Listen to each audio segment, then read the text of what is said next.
What is going on YouTube? It is the day after race day and we had a great day. If you guys have not seen that video, make sure you go ahead and click the link, watch that race video. It's a pretty awesome day. Car performed amazing.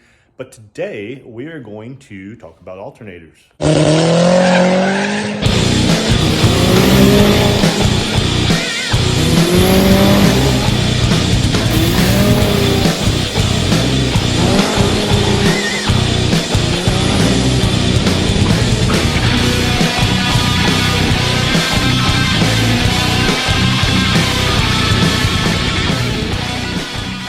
As you guys might know, I have had some volt issues with alternators with this car over the years. Started off with factory one, of course. As I added dual fuel pumps, boost pumps, all that stuff, started noticing my voltage really dropping really heavily at wide throttle at redline. Almost into like 11.8, 11.9, which is not really good. So when I went mechanical fuel pump, it did help, but I still had a good bit of draw. I was thinking it was coils and injectors. When I moved to the billet atomizers, it took even more draw. So I ended up getting like one of the eBay 180 amp ones, and it works okay. It's actually what's on the car right now to get me by. I ended up trying another alternator and it seemed to work pretty well, but then we had issues and I'm gonna have to send that back to get it looked at and see what happened. I don't know if I burned a regulator out or what happened. So reached out to my buddy, Ryan Scott, Pure Function, and he said, hey man, if you want to buy an alternator and be the ends of all ends, get an Autotech, and that's what we got.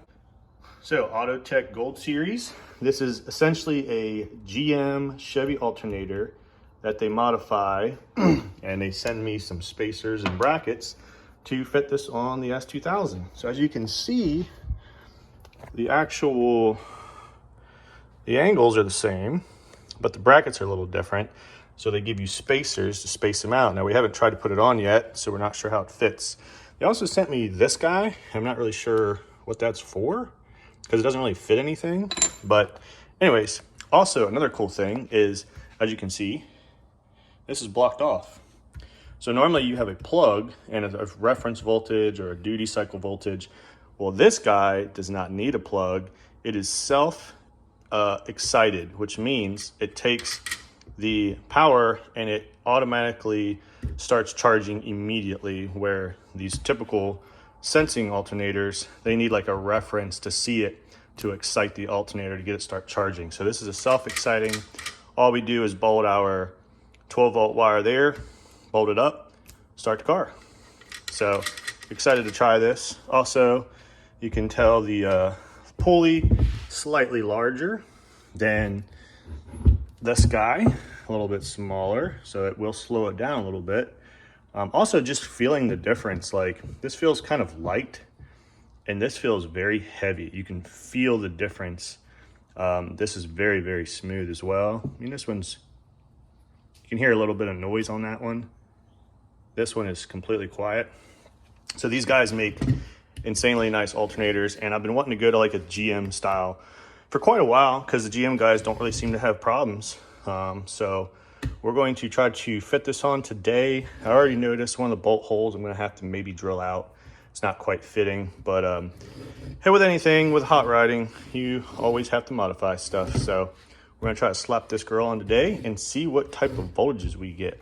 All right, so I'm starting to see what the bracket is for. So the body is too large and it actually hits in here and in here. So what the bracket is for is to connect here, so that way the alternator sits a little further back. But they got the holes wrong. So this guy's too small. This is our top bolt and too small. It's small by 1 millimeter, so we just gotta punch this out. I kind of wish they would have made the holes a little further up because we don't have a lot of meat there. They probably did that for clearance, but we're gonna go ahead and drill this out to 9 mil. Right now it's an 8 mil, and then that'll just factory bolt on. And then it looks like they have two for two different positions for here. And then I had to get a bolt that's gonna fit here. And this bracket goes like that. So let's drill this out and start fitting her up. All right, she's in, guys. It's definitely a bigger alternator physically, and we're clearing everywhere. We cleared my fuel line underneath. As you can see, the brackets, I did have to space this out just because the bolt was too long, probably a different bolt. Had to make my own bolt here. And then below, their spacer's a little too small, but once I bolted this up, everything's pretty tight. But what I might do is add a washer or a spacer down there. The spacer's just a hair too small, but she looks good. So now all there is to do is start it up. I'm gonna go ahead and start it up with none of my charge piping. I won't really run it long just because my breather stuff's not set up and it's gonna spit oil everywhere. But I'll go ahead and start it up, see what kind of voltage we have. I'm gonna start for the first time. This is a self-excited alternator, so it should not need any wire to get it to charge. So we should see those voltages pretty quick. All right, so as you can see right now, we're at 11.8. The air to fuel ratio is warming up. So normally when it's in warm up mode, it drops. So now that quit and you'll see the voltage jump up. So we're sitting at about 12-ish. Now I do know this battery is about 12.2, 12.3. So as you can see, max ECU has a little bit of a drop on the reading. All right, let's go ahead and start it for the first time and see what we get.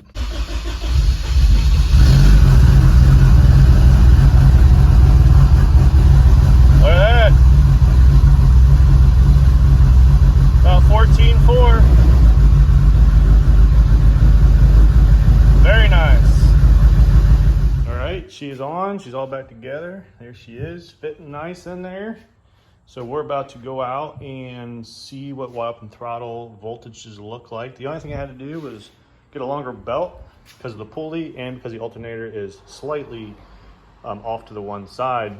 But everything's clearing and she looks good in there. So again, big shout out to Autotech for making a badass alternator, and shout out to Ryan Scott, Pure Function, for telling me about Autotech. I was looking all over the place for different alternators, and a lot of the real popular ones like Powermasters and stuff like that was coming up, but I never saw Autotech until Ryan suggested them, and I think he has Autotechs on both his Supras. So and he said he's got awesome voltage. So I'm excited to go out here. I'm gonna drain my race ethanol fuel out, go ahead and throw it on just pump E85, go out here and make a couple 25, 26 pound pulls and just see where my alternator is at. Hopefully we got some real good voltages.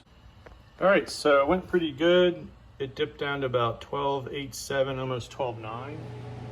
So as you guys know, maybe you don't know, I've been battling voltage problems in my car for a pretty long time. And what we're battling is the amount of ignition, fans, fuel pumps, everything that runs your car is dependent on your battery and your alternator source. I've obviously been on a normal 12 volt battery, 12 volt alternator, and I've gone through a couple different alternators. So in this video, I'm going to show you, this was going months back, alternator swappings that I've tried. I've tried OEMs, I've tried bigger pulleys, I tried eBay, like bigger amp alternators that didn't last very long. I tried some other companies that had factory style better alternators, and I've tried regulators. Then I ended up trying to go external regulator, trying to see if an external regulator would hold up better. That didn't really do that much for me. So ultimately I ended up going with the Autotech. So you guys have seen the video. The Autotech is a gnarly alternator. What they do is it's a GM style alternator, and they have brackets and adapters that bolt it right up to the Honda S2000.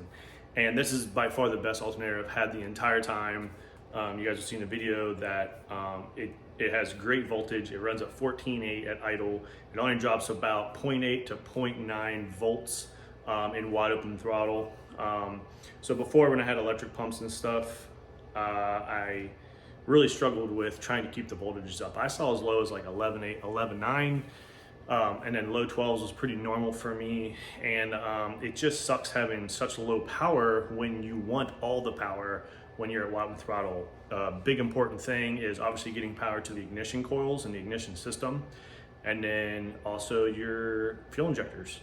So when it ended up going to the large fuel injectors, the billet atomizers, I had no idea that they wanted a minimum of 14 volts to even operate. And obviously I wasn't there, but they still worked for me.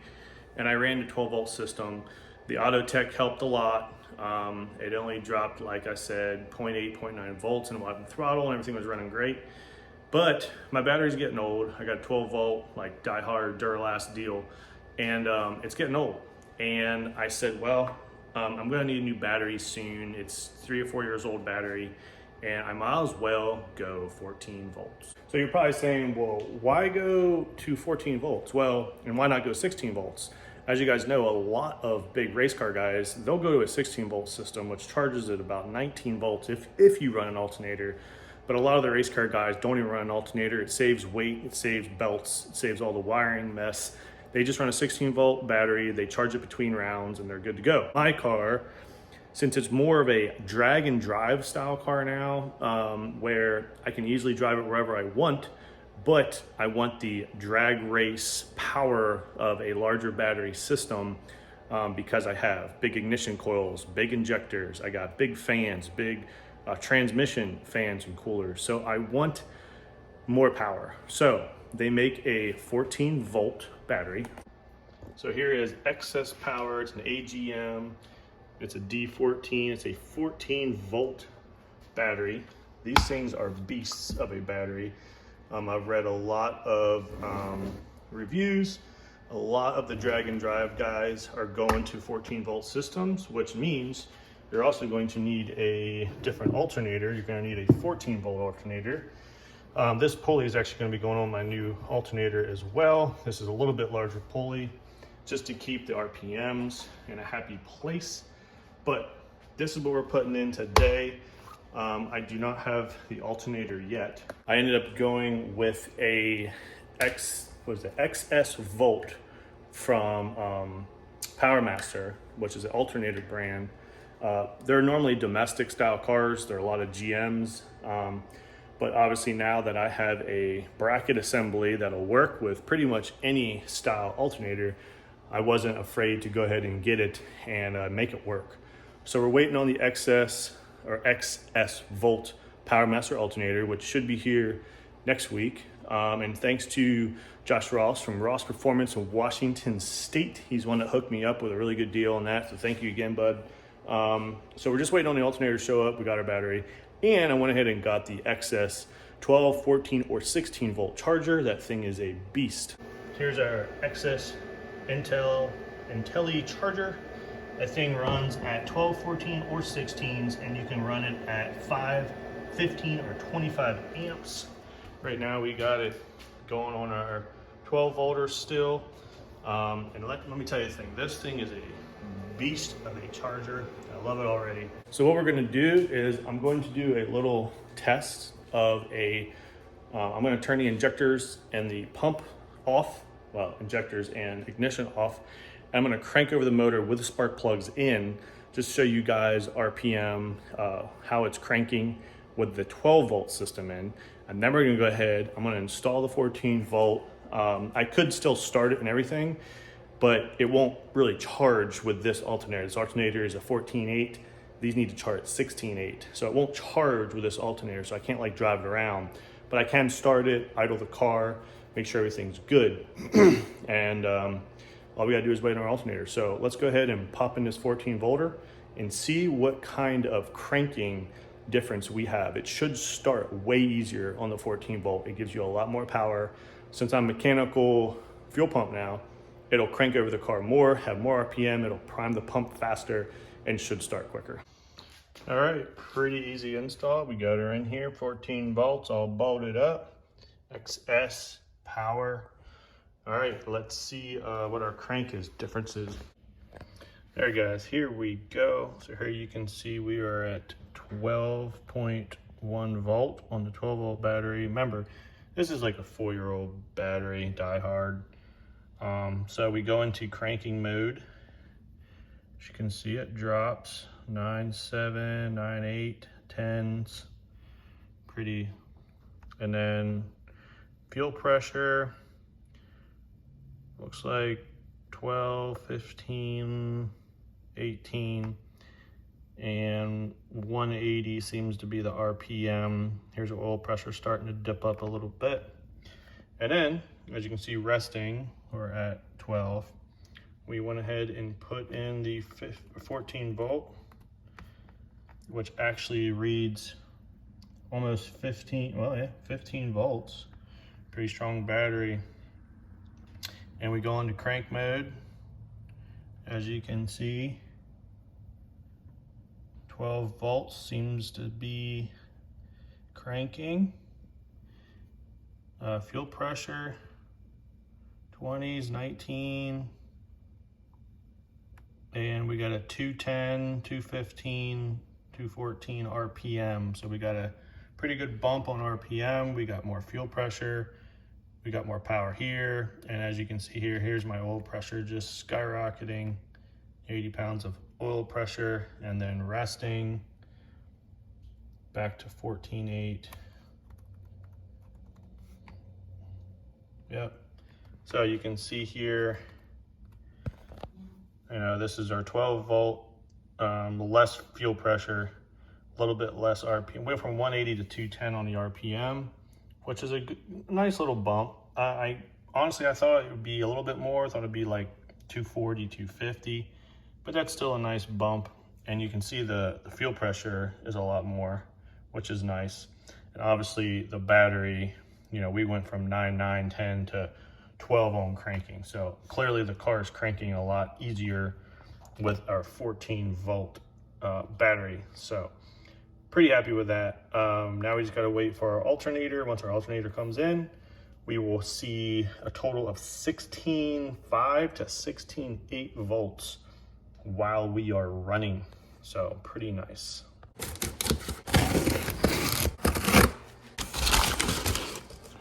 All right, so here we have our new Powermaster alternator. And I'm going to be selling my Autotech. There we go. Looky there. All right, so just comparing alternator sizes and everything, they're actually really close. And I actually think that this is gonna work really well. The only big difference is that the factory Denso one, the ears are offset, and this one is not. These are just straight up and down, which is fine because we'll just use our relocation bracket. So what's cool is with these is, you see that little screw down there? That's a potentiometer, and that's how these can be, the excess volts can actually range from 12 to 20 volts. And I think they're 160 amp alternator, 180 amp alternator, so pretty strong guy here. We went ahead and put a 3-inch pulley on it, just so we're not overspinning. If we need a little bit lower pulley, we do have them, or I can steal one off of this eBay guy. But yeah. Oh, and then the other difference is, of course, the post sticks up the top. These are out the back, so we'll just, that's not a big deal though.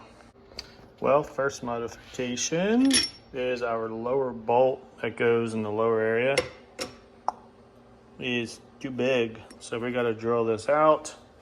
As you can see, the stock one goes right in. So it's not by much.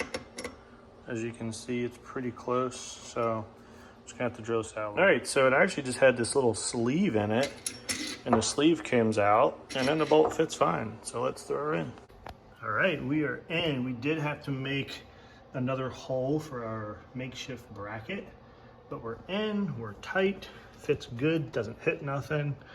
Of course, we haven't started it yet. I wanna make sure that my belt alignment is good. We do have shims that we can shim it if we need to, but everything's tightened up. We're gonna go ahead and throw on our posts, and then we'll probably start it as it sits to make sure that voltage is good. Remember, we can adjust the voltage. So let's look at the posts and see what she's got. All right, we are riding in style here. Battery voltage, 16.6 cruising. I'm gonna have to mess with the fuel injectors a hair. Having more voltage seemed to affect how much fuel the injectors are putting out. So we're gonna get in here, do a little bit of dialing in on 85 and make sure that she's dialed. So guys, I wanna show you guys, of course, so now we're all warmed up, 175. And I want to show you guys my RPM speed. 250, just like I thought it was probably going to be, and that's a huge improvement from the old. I mean, you can just hear this thing just cranking, not a problem. Sitting here right now, we're sitting at 14.9 volts.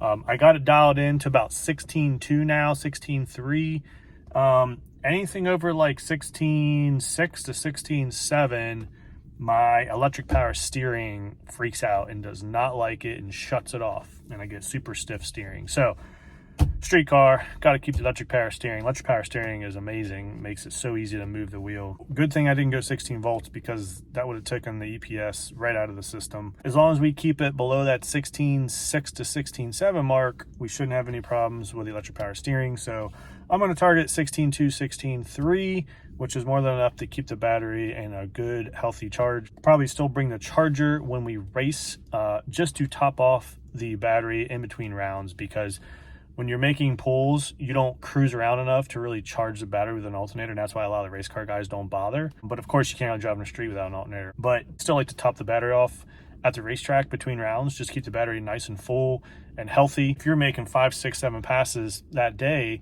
and you didn't actually drive the car for the alternator to charge the battery, during the pulls, you're using a lot of voltage and a lot of amperage, and you're drawing your battery down. So it's good to put a quick charger on in between rounds, just to keep your battery healthy and topped off. This is after 14 volt battery, and I'm targeting about 16 volts. Well, 16.1, 16.2 here you can see, 16.3, 16.2, and look at the minimum drop coming into boost, where before it would drop like crazy. Here we're seeing mid 15s, 15.5, 15.7, 15.6, 15.5. So much more power where we need it, which is wide open throttle. So really impressive there. I'm really enjoying this battery and alternator. So here's looking back on my 12 volt system. As you can see, 14.2, 14.3, and look, as I go into boost here, look at how it drops. It drops, 14.2, 14.3, and it just drops and drops and drops and drops and drops all the way to almost 13 flat, 13.2 there, and then it dips a little, 13.3, and it regains a little bit on the big end, 13.3, 13.4, and then it shoots back up, 14.5, 14.4.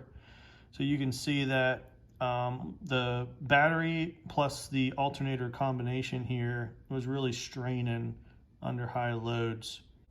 So it could have been a combination of, older battery just not being able to keep up to the demand, and it could be just the alternator not being to keep up as well, or it could be a combination of both. So as you can see with our 14 volt XS battery and our Powermaster alternator, we almost virtually have no drop at all. If anything, we're seeing maybe a half a volt to maybe a 0.6, 0.7 volt of a drop, which is nothing. So it's holding up really well. I did have to go out, kind of mess with the tune a little bit, because having a higher voltage, my billet atomizers are acting a little different. Seems like they're delivering a little bit more fuel, which is good. But on 85, I really need to turn back the pulse width. So I had to go out and dial that in a little bit, but super happy. So if you guys want to go 14 volts, you definitely can. If you have any questions about the alternator and how to hook everything up, let me know. It is there's no wire, so you don't have to hook anything up to the alternator. It's just a one wire. It self ignites, so it charges automatically. So that's an awesome thing about it, and it does fit. The Denso style Powermaster alternators do fit. You just need to make a longer bracket to get it to work, and you might have to change a belt dimensions. But it does work, and I really like this setup. It cranks so much easier. My fans have so much more power. When my radiator fan kicked on, I mean, it cooled the car down in seconds. It was insane how fast it cooled the car down. So definitely a big improvement. But that's going to do it for this video, guys. Again, if you guys have any comments, questions, please like, subscribe if you like what you're watching. I will answer your guys' comments. I'll get back to you. If you have any tuning questions or anything like that, hit me up. Facegram, Instabook. Instabook. Guys, I'll catch you guys later. See ya.